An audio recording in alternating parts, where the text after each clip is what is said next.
Anda menyaksikan Kompas Bisnis bersama saya Asri Gunawan. Hari ini saudara kita akan membahas soal pertumbuhan ekonomi Indonesia kuartal pertama 2025 yang ternyata melambat. Badan Pusat Statistik atau BPS mengonfirmasi ekonomi dalam 3 bulan pertama ekonomi tumbuh 4,87% secara tahunan. Ini merupakan tahun fiskal pertama Presiden Prabowo Subianto dan Wakil Presiden Gibran Rakabuming Raka. Ekonomi bahkan kembali ke level pandemi COVID-19, tepatnya terendah sejak kuartal 3 2021. Yang di layar Anda, saudara, ini adalah grafis pertumbuhan ekonomi setahun terakhir lebih. Nah, kalau kita lihat tahun lalu di kuartal pertama saudara tahun 2024 pertumbuhan ekonomi ada di angka 5,11%. Di kuartal 2 mengalami penurunan sebesar atau angka pertumbuhannya ini adalah sebesar 5,05%. Di kuartal ketiga di tahun lalu tahun 2024 pertumbuhan ekonomi di angka 4,95% dan di kuartal keempat 2024 5,02%. Kalau kita lihat di tahun lalu dari kuartal 1 sampai kuartal 4 ini datanya cukup fluktuatif ya pertumbuhan ekonomi. Lalu kalau kita lihat lagi di tahun ini di tahun 2025 kuartal pertama pertumbuhan ekonomi ada di angka 4,87%. Kalau kita bandingkan dengan kuartal pertama di tahun lalu ternyata pertumbuhan ekonomi di kuartal pertama tahun ini lebih rendah dibandingkan pertumbuhan ekonomi di kuartal pertama tahun 2024. Tahun lalu saudara ekonomi Indonesia juga pernah di level 4%-an pada kuartal 3 2024. Sebagai informasi, mengacu APBN 2025, pertumbuhan ekonomi tahun ini ditargetkan 5,2%. Bahkan di pemerintahan Presiden Prabowo, ekonomi dibidik tumbuh sampai 8%. Apakah target ini akan semakin berat? Nanti kita sama-sama tanya ke ekonom. Lalu siapa yang pertumbuhan pengeluarannya di bawah pertumbuhan ekonomi nasional? Kita ke data berikutnya. Ada beberapa indikator yang menopang pertumbuhan ekonomi saudara. Kita tidak bahas semua tetapi fokus pada beberapa angka. Kepala BPS Amalia Adininggar Widya Santi bilang pertumbuhan ekonomi triwulan pertama 2025 ditopang oleh komponen konsumsi rumah tangga dan ekspor. Nah, kita lihat grafisnya saudara. Konsumsi rumah tangga ini pertumbuhannya, kalau pertumbuhan ekonomi menurut pengeluaran di konsumsi rumah tangga ini 4,89%. Kemudian konsumsi LNPRT 3,07%. Kemudian konsumsi pemerintah ini minus ya, minus 1,38%. Lalu PMTB 2,12%. Ekspor ini angkanya lebih tinggi dibandingkan yang lainnya 6,78% dan impor 3,96%. Masing-masing tumbuh secara tahunan sebesar 4,8% dan 6,78%. Datanya yang Anda tadi lihat dan saya jelaskan angka yang lebih tinggi dibandingkan pertumbuhan ekonomi nasional. Tapi kita ulik sedikit. BPS juga mencatat konsumsi rumah tangga pada triwulan 1 2024 sedikit lebih tinggi, yaitu di level 4,91%. Konsumsi rumah tangga umumnya menyumbang proporsi besar terhadap PDB, yaitu pada kisaran 53 sampai 56%. Angka lain yang menarik adalah konsumsi pemerintah yang minus sampai 1,38%. Kita juga nanti akan bertanya kepada ekonom kenapa ini terjadi dan apa dampaknya ke pertumbuhan ekonomi. Yang pasti pemerintah ini sudah mengatakan inflasi Indonesia meski sempat terpukul deflasi masih dalam range yang aman. Kita lanjutkan ke data berikutnya. Saudara, Januari, Februari, Maret, April. Angka inflasi juga fluktuatif. April, inflasi ada di level 1,95%. Ini inflasi Indonesia naik atau lebih tinggi daripada bulan-bulan sebelumnya saudara. Kalau bulan Januari di 0,76%, Februari minus 0,09%, dan Maret 1,03%. Nah, saudara, ke depan tekanan atau gejolak ekonomi masih akan sangat tinggi.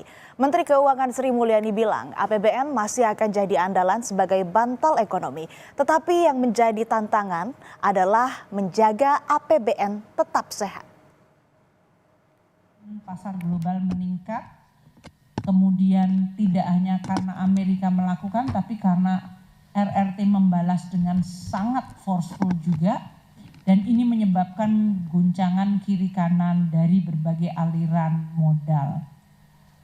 Dengan guncangan yang sangat besar, Presiden Trump kemudian menentukan pause atau jeda 90 hari, tapi 90 hari untuk bernegosiasi dengan puluhan negara yang berbeda-beda ini juga nanti diprediksi akan cukup rumit. Ini kita harus terus mengamati dan mewaspadai dari berbagai gejolak dan dinamika yang terjadi.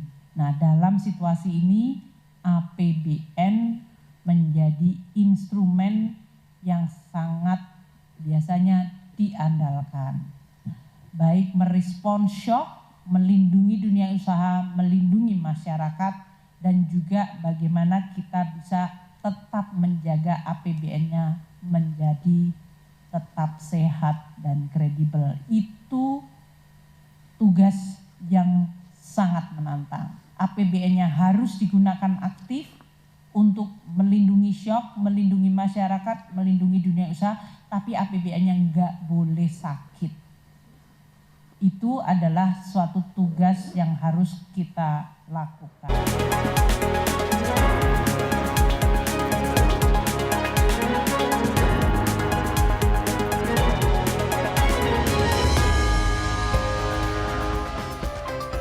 Kembali di Kompas Bisnis bersama saya Asri Gunawan.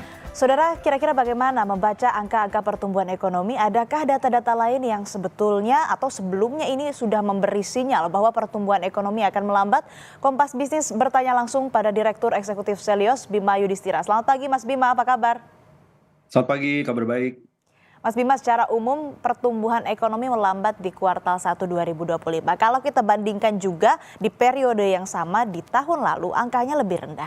Bahkan terendah ini sejak 2021. Apakah sebetulnya ada gejala atau sinyal perlambatan yang sebelumnya ditunjukkan oleh data lain, misal inflasi?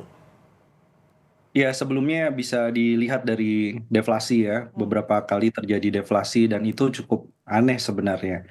Bagi negara dengan penduduk usia produktif yang cukup tinggi, kenapa terjadi deflasi secara beruntun, terutama 2024. Nah, spesifik pada bulan Maret, itu kan ada Ramadan dan Lebaran. Dan Ramadan Lebaran ini menjadi penyumbang konsumsi orang belanja, orang mudik, ada THR juga. Tapi inflasinya secara tahunan itu cuma 1%. Jadi gejala-gejala adanya pelemahan daya beli masyarakat sebenarnya sudah terasa 1-2 tahun terakhir. Kemudian indikator lainnya misalnya dilihat dari penjualan retail, itu juga mengalami kontraksi. Ada juga dari sisi suku cadang kendaraan bermotor. Jadi orang nahan untuk beli motor. Motor itu adalah barang yang kemudian bisa dijadikan sebagai indikator siklus. Jadi kalau kendaraan otomotifnya turun, itu berarti masyarakat sedang mementingkan kebutuhan pokoknya dulu. Sebelum cicilan motor dan lain-lain. Perumahan juga sama, mengalami perlambatan juga. Oke, artinya yang paling menjadi sinyal ini adalah lesunya daya beli masyarakat. Ini sudah terjadi cukup lama juga. Bahkan tadi Mas Bima menyebutkan dengan angka usia produktif yang tinggi, tapi malah deflasi terjadi berkali-kali. Lalu Mas Bima, apa sih sebetulnya yang apa karakteristik yang menyumbang perlambatan pertumbuhan ekonomi? Kira-kira data apa yang sebenarnya bisa jadi pegangan bahwa ekonomi ini melambat ataupun pertanda membaik? Iya, sebenarnya kita melihat ya performa dibandingkan negara lain aja misalnya. Indonesia mitra terbesarnya adalah China. China itu di kuartal pertama bisa tumbuh 5,4% secara tahunan year on year. Kemudian ada Vietnam. Vietnam ini harus kita monitor terus nih, karena Vietnam pertumbuhan ekonominya di atas 6%. Nah, Indonesia ini kenapa pertumbuhannya hanya 4,8%? Jadi ada faktor eksternal harus diakui ya. Ada faktor dari sisi perang dagang. Oke. Tapi meskipun perang dagang kan ada delay ya, tidak langsung kemudian berlaku. Tapi di sisi yang lain ada faktor fundamental nih dari sisi kebijakan. Hmm. Ternyata yang membedakan adalah Vietnam memang ada efisiensi anggaran, Hmm. tetapi efisiensi anggarannya untuk mendorong percepatan perizinan bisnis. Hmm. Sementara Indonesia yang terjadi adalah efisiensi anggaran itu justru sekarang menjadi beban ekonomi. Hmm. Karena efisiensi anggarannya membuat belanja pemerintah itu kontraksi minus 1,3% lebih secara tahunan yang membuat banyak sektor bisa dicek akomodasi, perhotelan, kemudian makanan minuman, itu banyak yang terdampak dari efisiensi belanja pemerintah. Nah, Hmm. dibandingkan tahun sebelumnya 2024 kan ada pemilu, bansosnya besar-besaran. Hmm. Jadi anggaran belanja pemerintah itu serapannya juga cukup tinggi di awal tahun 2024. Sementara 2025 kita menghadapi tekanan efisiensi anggaran dengan berbagai alasan ya. Hmm. Tapi efeknya adalah swasta sedang lesu setahun terakhir, Hmm. gelombang PHK terjadi, industri manufaktur padat karya tertekan.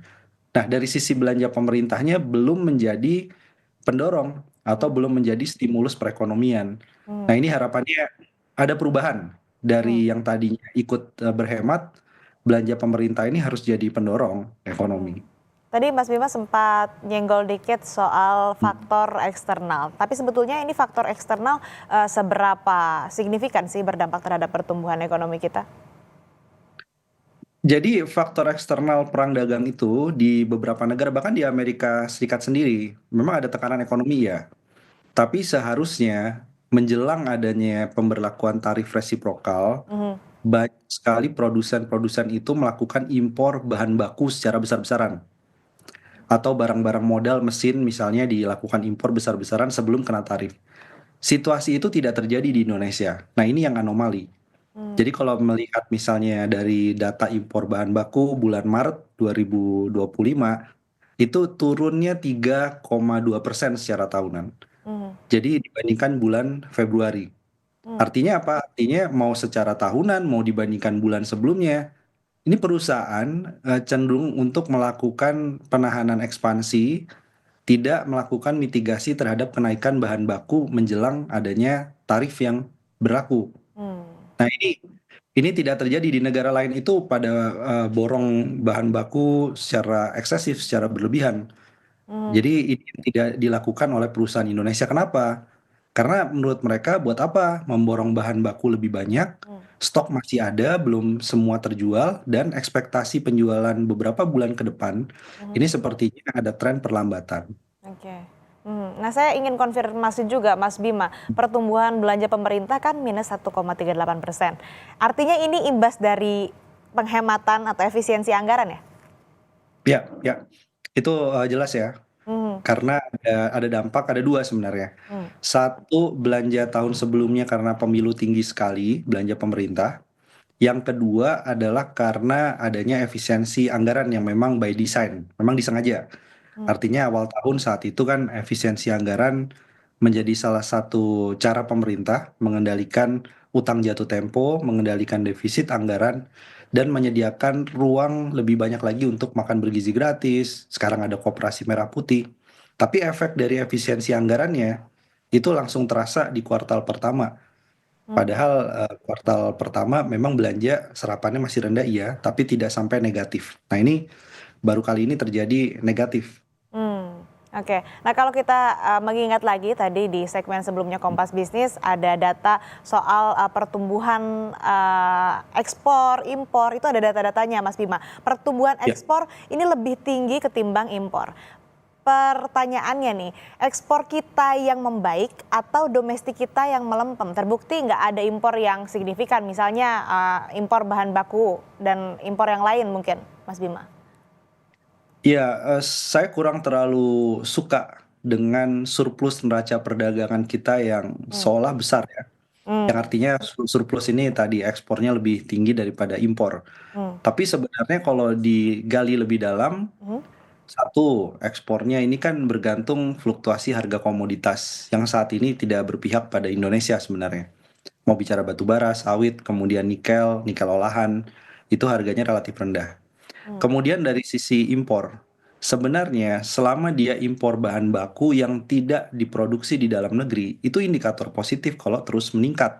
Sebaliknya kalau impor bahan bakunya mengalami kontraksi, mengalami penurunan, Maret dibandingkan Februari 2025, dan secara tahunan cuma tumbuh 2%, berarti perusahaan dia mengurangi pembelian bahan bakunya. Dan itu harus ditanya lagi, lebih detail lagi. Kenapa kok impor bahan baku, terutama pada saat menjelang Ramadan Lebaran, Hmm. itu kenaikannya tidak terlalu signifikan. Hmm. Berarti perusahaan udah membaca. Saya pikir perusahaan dia punya pandangan bahwa Ramadan Lebaran kalau sudah lesu seperti sekarang, maka bulan-bulan setelah Ramadan Lebaran itu kemungkinan pertumbuhan permintaan konsumsi rumah tangganya lambat, dan berharapnya apa? Berharapnya adalah ada dua, Natal tahun baru, dan itu masih November Desember, masih cukup lama, Hmm. atau satu lagi berharap belanja pemerintah yang tadinya dilakukan efisiensi Hmm. itu sudah mulai dibuka, blokir anggarannya sehingga bisa menghidupi industri manufaktur dan permintaan di daerah.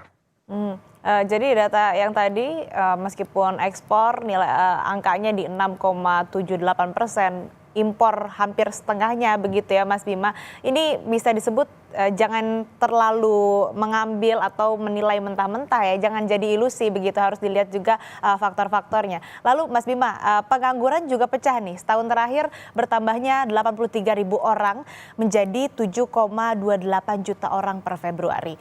Nah, Mas Bima melihat angka ini seperti apa? Kira-kira akan bertambah atau bagaimana? Mengingat kondisi sekarang. Iya, itu tingkat pengangguran terbuka. Berarti angkanya bisa lebih tinggi lagi karena Hmm. banyak sekali sektor-sektor outsourcing, kemudian sektor yang terkait dengan pekerja kontrak, pekerja informal itu biasanya tidak terdata dalam data penganggurannya BPS. Jadi ada masalah soal metodologi belum bisa mengcapture semua fenomena pengangguran yang ada. Tapi kalau digali lebih detail lagi, Mhm. sebenarnya yang menjadi salah satu concern besar, isu besar adalah pengangguran usia muda. Hmm. Pertama, kita udah tertinggi pengangguran usia mudanya se-ASEAN. Hmm. Yang kedua, pengangguran ini juga dampak dari adanya 4 juta orang masuk lapangan kerja baru bersaing dengan korban PHK. Yang angkanya sekarang 24.000 orang ya, versi Kementerian Tenaga Kerja sampai dengan bulan Maret. Artinya peta persaingan kerjanya semakin semakin sempit, Hmm. dan ini juga menjadi salah satu indikator sebenarnya apakah ada pengurangan efisiensi dari sisi biaya produksi yang signifikan dilakukan oleh banyak perusahaan, entah dia industri, entah dia jasa, entah dia kemudian sektor pertanian, yang mempengaruhi serapan tenaga kerja. Hmm. Dan juga ini menjadi salah satu indikator juga, apakah program-program Pak Prabowo, food estate, lumbung pangan, kemudian ada makan bergizi gratis yang dipersepsikan bisa mendorong serapan tenaga kerja, ternyata efeknya tidak sebesar itu, tidak sebesar yang direncanakan. Sehingga kalau pemerintah ingin agar program pemerintah bisa mendorong penciptaan lapangan kerja, ini sebenarnya waktu yang tepat evaluasi semuanya. Mau dari makan bergizi gratis, mau dari food estate, semua program pemerintah yang dipersepsikan awalnya menyerap tenaga kerja, maka ini saatnya ada evaluasi. Kenapa?